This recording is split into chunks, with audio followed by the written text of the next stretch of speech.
Saint-Gilles-dans-le-Gard, ses rues pavées, ses 15 000 habitants et son abbatiale classée au patrimoine mondial de l'UNESCO.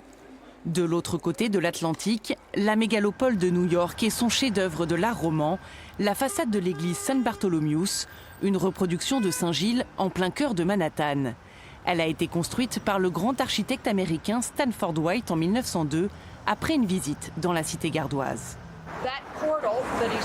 Ce portail lui a fait une telle impression qu'il a dit à ses parents que c'était la plus belle œuvre architecturale qu'il n'ait jamais vue.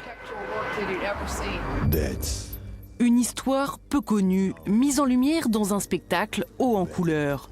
Une fresque qui raconte la fascination des Américains pour Saint-Gilles.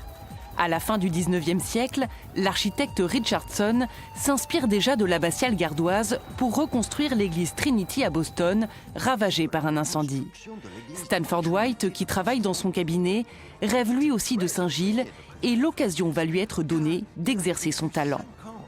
Stanford White a eu la commande de la veuve Vanderbilt de reconstruire un édifice, une église en plein Manhattan, en l'honneur de son mari défunt, avec qui elle avait à New York rencontré dans des cours de catéchisme. Et donc cette première église a brûlé en plein New York. Donc à quelques blocs de là, elle a souhaité investir des millions pour reconstruire une abbaye. C'est la réalisation que je porte le plus dans mon cœur.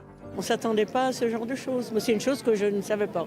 Ça fait plaisir de savoir que notre pays peut être visité ailleurs. Ah oui, mais je l'ai vu sur place l'année dernière, à cette époque j'y étais.